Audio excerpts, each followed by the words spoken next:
माँ, पापा कब आएंगे? आते ही होंगे। क्यों, क्या हुआ? आज तो मैं पापा की कार में बैठूंगी। वो पापा की कार नहीं है, उनके सेठ की कार है। पापा तो बस उनकी कार चलाते हैं। तो पापा उनकी कार क्यों चलाते हैं? पापा सेठ की कार चलाते हैं तभी तो उन्हें पैसे मिलते हैं, और फिर उन पैसों से गुड्डी के लिए खिलौने आते हैं। समझी? अर्पिता ने अपनी छोटी सी बेटी को बड़े प्यार से समझाते हुए कहा। गुड्डी और अर्पिता बात कर ही रहे थे कि तभी घर के पास से कार के हॉर्न की आवाज आई। पापा आ गए, पापा आ गए। अरे अरे, आराम से गुड्डी, चोट लग जाएगी। नहीं लगेगी, मैं तो पापा के पास जा रही हूँ। गुड्डी कार के पास पहुंचकर रुक गई। वाह, कितनी प्यारी गुड़िया है ये। पापा, ये मेरे लिए है? हाँ, ये प्यारी सी गुड़िया मैं अपनी प्यारी सी गुड़िया के लिए ही लेकर आया हूँ। पापा, आप सबसे अच्छे हो। माँ देखो, पापा मेरे लिए गुड़िया भी लाए हैं और मिठाई भी। अरे हाँ, ये तो सच में बहुत प्यारी है। माँ, मैं अपनी सहेलियों के पास जा रही हूँ, उन्हें अपनी गुड़िया दिखाऊंगी। हाँ, पर आराम से जाना और जल्दी आ जाना। गुड्डी हंसी खुशी अपनी गुड़िया लेकर पड़ोसी के घर की तरफ चली गई। और फिर उसके जाने के बाद इतना खर्चा करने की क्या जरूरत थी? उसके पास पहले से ही बहुत सारी गुड़ियां हैं। अरे तो क्या हो गया? भले ही मेरी तनख्वाह कम है, लेकिन इसका मतलब ये थोड़ी है कि मैं तुम दोनों के लिए कुछ न लाऊं। ये देखो, तुम्हारे लिए रंग बिरंगी चूड़ियां। आयुष पेशे से एक ड्राइवर था। वो एक सेठ की कार चलाता था। उसके सेठ का नाम मनोहर लाल था, जो बहुत ही बदतमीज और खड़ूस था। वो आयुष को ना तो अच्छी पगार देता और ना ही उससे ढंग से बात करता।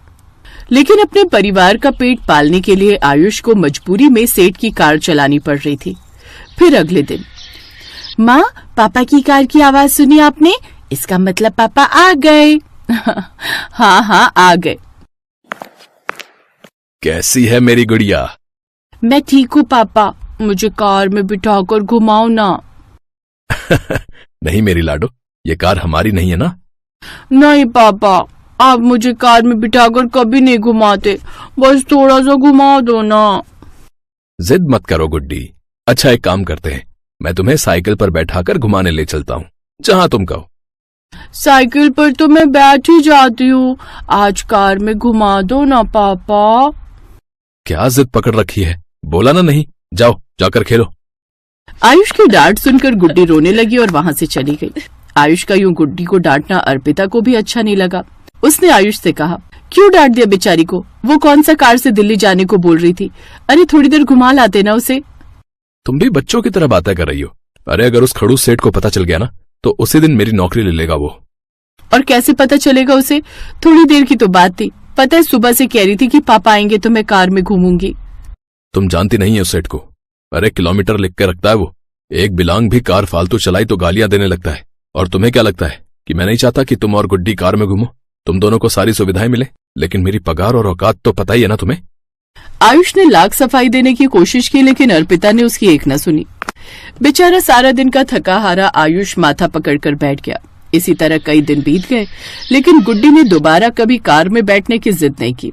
और फिर एक दिन जब आयुष सुबह सुबह सेठ के पास जाने के लिए तैयार हो रहा था, तभी उसे गुड्डी के चीखने की आवाज आई। हे भगवान, ये क्या हो गया गुड्डी? गुड्डी तो ठीक तो है ना? गुड्डी और अर्पिता के रोने की आवाज सुनकर आयुष सीढ़ियों की तरफ भागा तो देखा कि गुड्डी के सिर से खून बह रहा था। उसने झट से गुड्डी को अपनी गोद में उठाया और सड़क पर आकर ऑटो वाले को आवाज देने लगा, लेकिन कोई भी ऑटो वाला नहीं रुका। और तब, हे भगवान, अब मैं क्या करूं? गुड्डी, आंखें खोलो, आंखें खोली रखना बच्ची, मैं कुछ करता हूँ। ऑटो, भैया रोको ना। लाख कोशिशों के बाद भी किसी ऑटो का इंतजाम नहीं हो सका। फिर जब कुछ समझ में नहीं आया तो आयुष ने सेठ की कार का दरवाजा खोला और उसमें गुड्डी और अर्पिता को बिठा दिया और उन्हें झट से अस्पताल लेकर पहुंचा। तभी आयुष की जेब में रखा फोन बजा। क्यों रे कामचोर, सुबह के 9:30 बज गए हैं, कहाँ मर गया तू? नमस्ते सेठ जी, मैं उनकी पत्नी बोल रही हूँ। वो हमारी बच्ची का सिर फट गया, हम अस्पताल में हैं।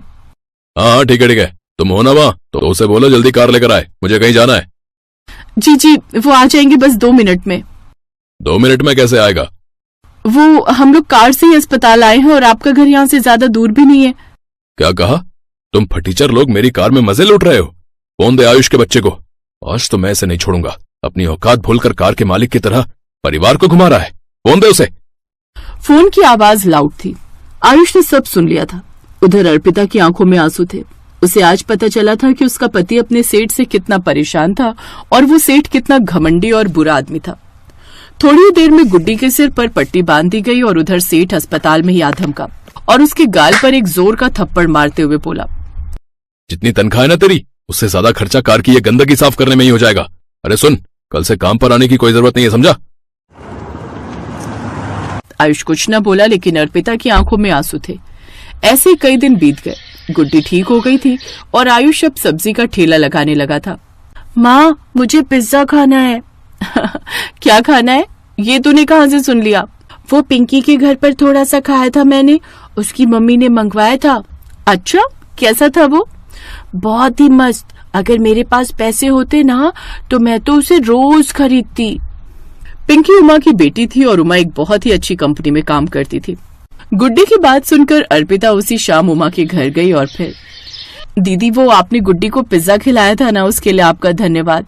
वो आज फिर खाने को बोल रही है। मुझे ये पूछना था कि वो पिज्जा कहाँ से मंगवाती हो आप? नहीं नहीं नहीं, कहीं से मंगवाया नहीं था, वो तो मैंने घर पर ही बनाया था। आओ मैं सिखाती हूँ तुम्हें। उमा अर्पिता को पिज्जा बनाकर दिखाने लगी। उसने सबसे पहले रेडीमेड पिज्जा बेस लिया और उस पर सॉस और टॉपिंग लगाकर उसे ओवन में पकने रख दिया। दीदी अगर ये इतनी मोटी वाली रोटी ना मिले तो? अरे ये रोटी नहीं है, ये पिज्जा बेस है, दुकान से मिल जाता है। पर अगर मैं इसकी जगह रोटी रख दूं तो? हाँ यार, आइडिया तो अच्छा है, रख सकते हैं वैसे। और अगर ये मशीन ना हो तो तवे पर रखकर उसे ढककर भी बन जाएगा शायद, लेकिन ये सॉस और चीज तो चाहिए ही। अर्पिता ने ध्यान से उमा की बात सुनी और वहां से चली गई। वो बाजार से पिज्जा सॉस और चीज लेकर आई और फिर उसने अपनी रसोई में रोटी पिज्जा बनाने की कोशिश की। थोड़ी ही देर में बहुत ही लजीज रोटी पिज्जा बनकर तैयार था। वाह माँ, क्या बात है, बिल्कुल उस दिन जैसा स्वाद है। हाँ अर्पिता, कसम से बहुत ही बढ़िया बना है। पता है तुम्हें, इस तरह का पिज्जा बाजार में 100 रुपए से कम में नहीं आता है। आयुष की बात सुनकर अर्पिता कुछ सोचने लगी और फिर अगले दिन अर्पिता ने रोड के किनारे एक ठेला लगाकर रोटी पिज्जा बनाना शुरू कर दिया। धीरे धीरे उसके हाथों का स्वाद बढ़ता गया और लोग उसके हाथों का रोटी पिज्जा खाने लगे। वो बाजार से बहुत सस्ते में रोटी पिज्जा बेचने लगी। देखते ही देखते 2-3 साल और बीत गए और फिर एक दिन, पापा मुझे कार में घुमाओ ना। कार? कौन सी कार बेटा? वही जो बाहर खड़ी है, एकदम नई कार। माँ ने कहा है कि वो आपकी है। इतना सुनते ही आयुष भागकर बाहर आया। घर के बाहर वाकई एक बहुत ही बढ़िया और ब्रांड न्यू कार खड़ी थी और अर्पिता के हाथ में उसकी चाबी थी। लो जी, आपको आपकी खुद की कार मुबारक हो। अब तो हमें घुमाने ले जाएंगे ना? कार देखकर आयुष की आंखों से खुशी के आंसू छलक आए। पापा, अपनी कार से सबसे पहले माँ के ढाबे पर चलो, वहाँ बैठकर आराम से रोटी पिज्जा खाएंगे।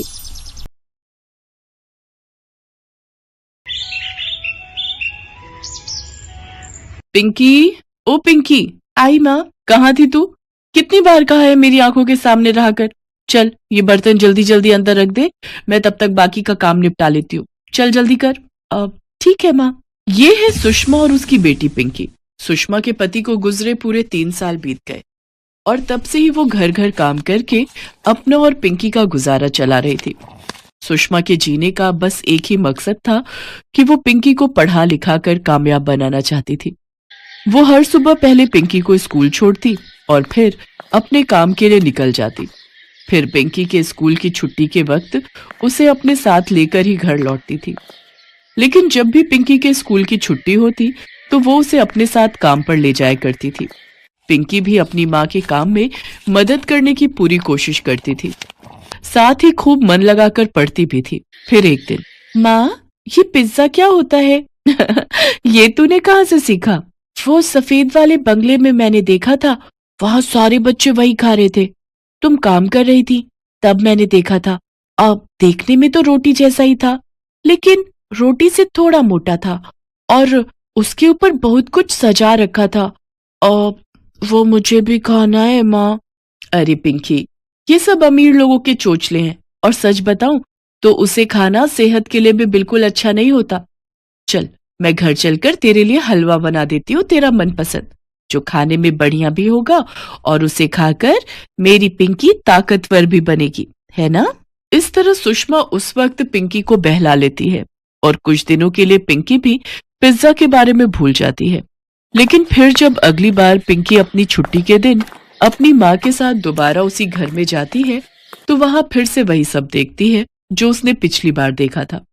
उस घर के सारे बच्चे फिर से पिज्जा पार्टी कर रहे थे और उन्हें इस तरह पिज्जा खाते हुए देखकर पिंकी का मन फिर से ललचाने लगता है और वो मन ही मन सोचने लगती है, देखने में कितना टेस्टी लग रहा है, इन लोगों के तो कितने मजे हैं, काश मैं भी कभी ये पिज्जा खा पाती।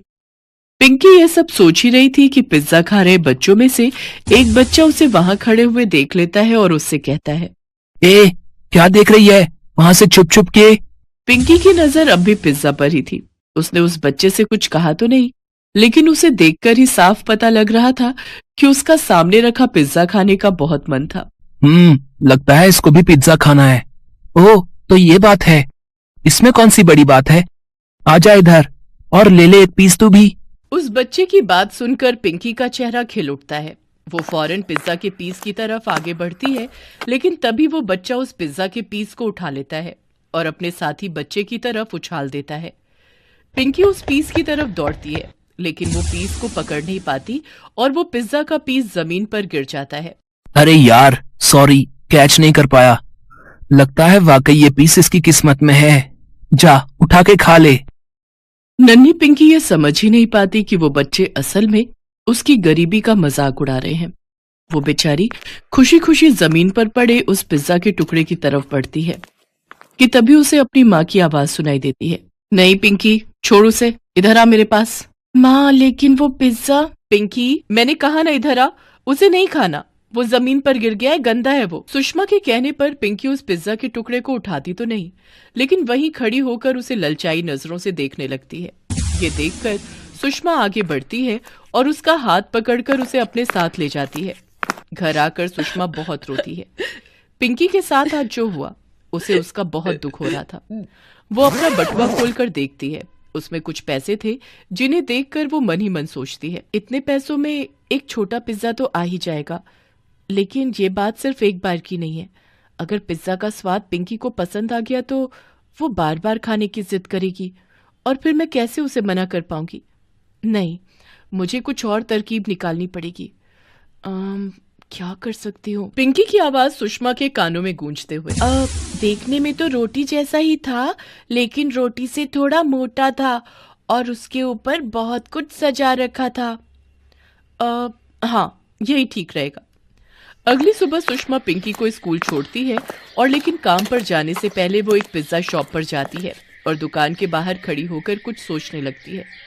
फिर बड़ी हिम्मत करके वो उस लड़की से बात करने की कोशिश करती है जो उस पिज्जा शॉप के काउंटर पर खड़ी थी। सुनो बहन, क्या तुम यहीं काम करती हो? हाँ, पर तुम्हें क्या काम है मुझसे? तुम यहाँ पर क्या काम करती हो? मैं लोगों के ऑर्डर लेती हूँ और फिर उनका बिल बनाकर उनसे पिज्जा के पैसे लेती हूँ और उन्हें उनका पिज्जा पकड़ा देती हूँ। ओह, तो यहाँ पर पिज्जा कौन बनाता है? अरे साफ साफ बोलो ना, तुम किसे ढूंढ रही हो? किससे मिलना है तुम्हें? सुषमा फिर उस लड़की को अपनी बेटी की पिज्जा को लेकर दीवानगी और अपनी तंगहाली के बारे में सब कुछ बताती है। उस लड़की को पिंकी के लिए बहुत बुरा लगता है। वो फौरन सुषमा को पिज्जा शॉप के अंदर लेकर जाती है और पिज्जा कैसे बनाया जाता है इस बारे में सब कुछ अच्छे से समझाती है। सुषमा बड़े ध्यान से सब कुछ देखती और समझती है और उस लड़की का शुक्रिया अदा करके वहां से बाहर आ जाती है। उस दिन सुषमा काम से छुट्टी लेकर घर वापस आ जाती है। उसे कुछ भी करके अपने हाथों से पिंकी के लिए पिज्जा बनाना था जो खाने में स्वादिष्ट भी हो और उसके बजट में भी फिट बैठता हो। बहुत दिमाग लगाने के बाद सुषमा पिज्जा बेस की जगह गेहूं की रोटी का इस्तेमाल करती है। सॉसेस की जगह घर पर बनाई हुई चटनी लगाती है और अपने घर के पीछे उगाई हुई ताजी सब्जियों को पकाकर उन्हें अपनी देसी पिज्जा के ऊपर सजा देती है। इसके अलावा वो थोड़ा सा पनीर घिसकर भी पिज्जा के ऊपर डाल देती है। उसका बनाया पिज्जा देखने में बिल्कुल बाजार के रेडीमेड पिज्जा जैसा ही लग रहा था, लेकिन हकीकत में वो उससे काफी सस्ता था और सेहत के लिए नुकसानदायक भी नहीं था। अब सुषमा को बस पिंकी के स्कूल से आने का इंतजार था। सुन पिंकी, जब तक मैं ना कहूँ आंखें मत खोलना, ठीक है ना? बस इधर आ। हाँ, बस पहुंच गए। अब आंखें खोल तो जरा। पिज्जा? माँ, ये पिज्जा मेरे लिए है? हाँ मेरी बच्ची, पूरा कप लिए। पिज्जा देखकर पिंकी की खुशी का ठिकाना नहीं था। वो बड़े ही चाव से फटाफट उस पिज्जा को खाने लगती है और उसे इस तरह खुशी से खाते हुए देखकर सुषमा को बहुत सुकून मिल रहा था। पिंकी तब तक नहीं रुकी जब तक वो पिज्जा पूरी तरह से खत्म नहीं हो गया। और फिर, पिंकी ये तो बता कि तुझे ये पिज्जा कैसा लगा? बहुत ही टेस्टी था माँ। थैंक यू माँ, मेरे लिए पिज्जा लाने के लिए। मैं इसे कहीं से खरीद कर नहीं लाई, बल्कि मैंने तेरे लिए इसे घर पर ही बनाया था बेटा। क्या तुम सच कह रही हो माँ? ये तो बहुत ही बढ़िया हो गया। तो इसका मतलब मैं जब चाहूँ तुम मेरे लिए ऐसा ही पिज्जा बना दोगी ना? हाँ बेटा, जब तू कहेगी मैं तुझे अपने हाथों से गरम गरम पिज्जा बनाकर खिलाऊंगी। लेकिन अब तू भी मुझसे एक वादा कर, तू कभी भी जमीन पर गिरी हुई चीज नहीं उठाएगी और कभी किसी से कुछ नहीं मांगेगी। जो भी चाहिए अपनी माँ से कहना, ठीक है बेटा? हाँ माँ। इतना कहकर पिंकी अपनी माँ के गले से लग गई। अब पिंकी को जब भी पिज्जा खाने का मन होता, सुषमा घर पर ही उसके लिए उसका मनपसंद पिज्जा अपने तरीके से बना देती। अब सब बदल गया था। अब पिंकी को किसी को भी पिज्जा खाते देखकर बुरा नहीं लगता था। वो बच्चे उसे चिढ़ाने की कोशिश करते तो भी उसे कोई फर्क नहीं पड़ता। फिर एक दिन जब सुषमा अपना काम कर रही थी तो उसने अपनी मालकिन को उदास बैठे हुए देखा। तब सुषमा ने जाकर उससे पूछा, क्या हुआ दीदी, कुछ परेशानी है क्या? क्या बताऊं सुषमा, इन बच्चों से तंग आ गई हूं मैं। पिज्जा के अलावा कुछ और खाना ही नहीं चाहते। ये जंक फूड खा खाकर सबने अपनी तबीयत बिगाड़ ली है। डॉक्टर ने बाहर का खाना देने से साफ मना किया है, लेकिन ये जिद किए बैठे हैं कि खाएंगे तो सिर्फ पिज्जा। अब तू ही बता सुषमा, मैं आखिर करूं तो क्या? परेशान मत हो दीदी, आप कहो तो मैं बच्चों के लिए घर पर पिज्जा बना दूं। घर पर पिज्जा? तुझे आता है क्या पिज्जा बनाना? हाँ दीदी, ये मेरी पिंकी भी कम है क्या? आपके बच्चों को पिज्जा खाते देखकर इसने भी जिद पकड़ ली थी। अब मेरी तो इतनी हैसियत नहीं है दीदी, तो मैंने भी लगाया अपना दिमाग और घर पर ही बना दिया रोटी का पिज्जा। और मजे की बात तो यह है दीदी कि पिंकी को बड़ा पसंद आया, खूब मजे लेके खाती है। अच्छा, ये तो बहुत ही बढ़िया है, रोटी का पिज्जा जो बच्चों को नुकसान भी नहीं देगा। पर तुम उसके ऊपर क्या क्या डालती हो? बस घर पर बनी लाल टमाटर की खट्टी मीठी चटनी, उसके ऊपर खूब सारी ताजी सब्जियां और थोड़ा सा पनीर भी। अरे वाह सुषमा, तुझे नहीं पता, अगर ये तरीका मेरे बच्चों पर भी काम कर गया ना तो मेरी बहुत बड़ी मुसीबत दूर हो जाएगी। चल अब तू बाकी के काम छोड़ और सबसे पहले अपना रोटी पिज्जा ही बना दे। सुषमा झट से रसोई में जाकर बच्चों के लिए रोटी पिज्जा बनाने लगती है और फिर उसकी मालकिन उस पिज्जा को ले जाकर अपने बच्चों के सामने रख देती है। बच्चे उस पिज्जा को देखकर बिल्कुल भी फर्क नहीं कर पाते और उसे उठाकर खाने लगते हैं। खाते हुए भी उन्हें उस रोटी पिज्जा से कोई तकलीफ नहीं होती, उल्टा उन्हें तो उसका स्वाद बहुत पसंद आता है और ये देखकर उन बच्चों की माँ बहुत खुश हो जाती है। सुषमा, मुझे तो बिल्कुल अंदाजा नहीं था कि तू इतना बड़ा कमाल भी कर सकती है। सच में तूने मेरी बहुत बड़ी मुश्किल हल कर दी। लेकिन यहाँ मेरे जैसी और भी कई माएं हैं जिनके बच्चे जंक फूड के दीवाने हैं और अपनी सेहत से खिलवाड़ कर रहे हैं।